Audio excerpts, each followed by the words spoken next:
9ನೇ ತರಗತಿ ಸಮಾಜ ವಿಜ್ಞಾನ ಭೂಗೋಳಶಾಸ್ತ್ರ ಅಧ್ಯಾಯ 13 ಕರ್ನಾಟಕದ ಭೂ ಸಂಪತ್ತು ಪ್ರಶ್ನೋತ್ತರಗಳು. ಮುಖ್ಯ ಪ್ರಶ್ನೆ 1. ಬಿಟ್ಟಿರುವ ಸ್ಥಳಗಳನ್ನು ಸೂಕ್ತ ಪದಗಳಿಂದ ಪಟ್ಟಿ ಮಾಡಿರಿ. ವಾಕ್ಯ 1. ಭೂಮಿಯನ್ನು ವಿವಿಧ ಉದ್ದೇಶಗಳಿಗೆ ಬಳಸುವುದನ್ನು ಡ್ಯಾಶ್ ಎನ್ನುವರು. ಉತ್ತರ ಭೂಬಳಕೆ. ಭೂಮಿಯನ್ನು ವಿವಿಧ ಉದ್ದೇಶಗಳಿಗೆ ಬಳಸುವುದನ್ನು ಭೂಬಳಕೆ ಎನ್ನುವರು. ವಾಕ್ಯ 2. ಅತಿ ಹೆಚ್ಚು ಸಾಗುವಳಿ ಭೂಮಿಯನ್ನು ಡ್ಯಾಶ್ ಜಿಲ್ಲೆಯು ಹೊಂದಿದೆ. ಉತ್ತರ ಕಲಬುರಗಿ. ಅತಿ ಹೆಚ್ಚು ಸಾಗುವಳಿ ಭೂಮಿಯನ್ನು ಕಲಬುರಗಿ ಜಿಲ್ಲೆಯು ಹೊಂದಿದೆ. ವಾಕ್ಯ 3. ಕರ್ನಾಟಕದಲ್ಲಿ ಅತಿ ಹೆಚ್ಚು ಕಬ್ಬು ಬೆಳೆಯುವ ಜಿಲ್ಲೆ ಡ್ಯಾಶ್. ಉತ್ತರ ಬೆಳಗಾವಿ. ಕರ್ನಾಟಕದಲ್ಲಿ ಅತಿ ಹೆಚ್ಚು ಕಬ್ಬು ಬೆಳೆಯುವ ಜಿಲ್ಲೆ ಬೆಳಗಾವಿ.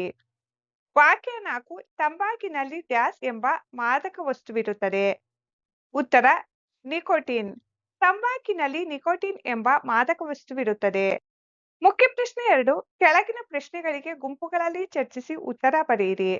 ಪ್ರಶ್ನೆ 5. ಕರ್ನಾಟಕದ ಭೂ ಬಳಕೆಯ ಮಾದರಿಗಳನ್ನು ತಿಳಿಸಿ.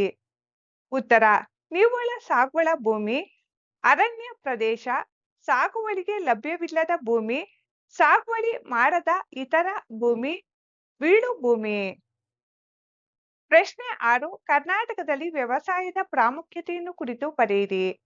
ಉತ್ತರ ವ್ಯವಸಾಯವು ರಾಜ್ಯದ ಬಹುಸಂಖ್ಯಾತ ಜನರ ಮುಖ್ಯ ಜೀವನೋಪಾಯವಾಗಿದೆ. ರಾಜ್ಯದ ಆರ್ಥಿಕ ಅಭಿವೃದ್ಧಿ ಮತ್ತು ಆದಾಯಕ್ಕೆ ಇದು ಪ್ರಮುಖ ಮೂಲವಾಗಿದೆ. ಜನರಿಗೆ ಆಹಾರ ಹಾಗೂ ಕೃಷಿ ಆಧಾರಿತ ಕೈಗಾರಿಕೆಗಳಿಗೆ ಕಚ್ಚಾ ವಸ್ತುಗಳನ್ನು ಪೂರೈಸುತ್ತದೆ. ಕಾಫಿ, ಸಾಂಬಾರ್ ಪದಾರ್ಥಗಳು, ತಂಬಾಕು ಮತ್ತು ಹತ್ತಿ ರಫ್ತಿನ ಮೂಲಕ ವಿದೇಶಿ ವಿನಿಮಯ ಗಳಿಸಿಕೊಡುತ್ತದೆ. ಸಾರಿಗೆ, ಬ್ಯಾಂಕಿಂಗ್ ಮತ್ತು ವಿಮೆ ಮುಂತಾದ ಸೇವಾ ಕ್ಷೇತ್ರಗಳ ಬೆಳವಣಿಗೆಗೆ ಪೂರಕವಾಗಿದೆ. ಪ್ರಶ್ನೆ 7. ನೀರಾವರಿ ಬೇಸಾಯ ಎಂದರೇನು? ನೀರಾವರಿ ಬೆಳೆಗಳನ್ನು ಹೆಸರಿಸಿ.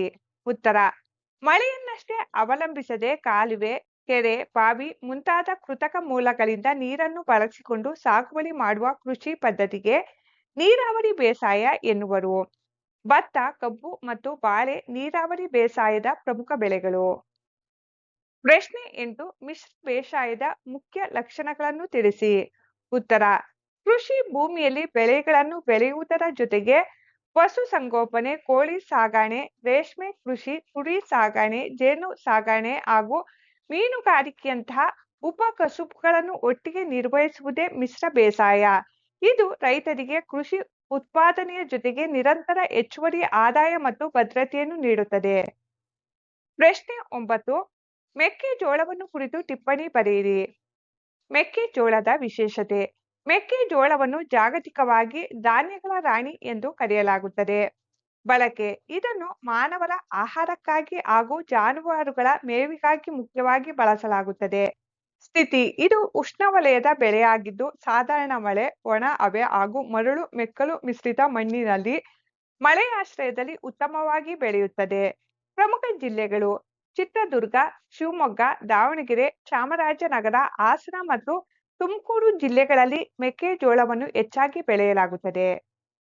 ಹೊಂದಿಸಿ ಬರೆಯಿರಿ. ಹೊಂದಿಸಿ ಬರೆಯಲಾಗಿದೆ. 1. ಕಾಫಿ, ಕೊಡಗು. 2. ಹತ್ತಿ, ಹಾವೇರಿ. 3. ಭತ್ತ, ರಾಯಚೂರು. 4. ರಾಗಿ, ತುಮಕೂರು. 5. ಜೋಳ, ವಿಜಯಪುರ. ಮುಖ್ಯ ಪ್ರಶ್ನೆ 5. ಯೋಜನೆ. ಪ್ರಶ್ನೆ 1. ನೀವು ವಾಸಿಸುವ ಸುತ್ತಮುತ್ತ ಸಾಗುವಳಿ ಮಾಡುವ ಬೆಳೆಗಳನ್ನು ಕುರಿತು ಟಿಪ್ಪಣಿ ಬರೆಯಿರಿ ಹಾಗೂ ಸಂಬಂಧಿಸಿದ ಚಿತ್ರಗಳನ್ನು ಸಂಗ್ರಹಿಸಿ. ನಾವು ವಾಸಿಸುವ ಸ್ಥಳ ಮಂಗಳೂರು. ನಮ್ಮ ಪ್ರದೇಶವು ಕರಾವಳಿ ಹಾಗೂ ಮಲೆನಾಡು ವಾತಾವರಣಕ್ಕೆ ಹತ್ತಿರವಾಗಿದ್ದು ಕೃಷಿ ಮತ್ತು ತೋಟಗಾರಿಕೆ ಬೆಳೆಗಳಿಗೆ ಹೆಸರುವಾಸಿಯಾಗಿದೆ. ಈ ಭಾಗದಲ್ಲಿ ಸಾಗುವಳಿ ಮಾಡುವ ಅತ್ಯಂತ ಪ್ರಮುಖ ನಗದು ಅಥವಾ ವಾಣಿಜ್ಯ ಬೆಳೆಯೆಂದರೆ ಅಡಿಕೆ. ಅಡಿಕೆಯ ಜೊತೆಗೆ ತೋಟಗಳಲ್ಲಿ ತೆಂಗಿನ ಮರಗಳು ಉಪ ಬೆಳೆಯಾಗಿ ಹಾಗೂ ಪ್ರಮುಖ ತೋಟಗಾರಿಕೆ ಬೆಳೆಯಾಗಿ ಬೆಳೆಯಲಾಗುತ್ತದೆ.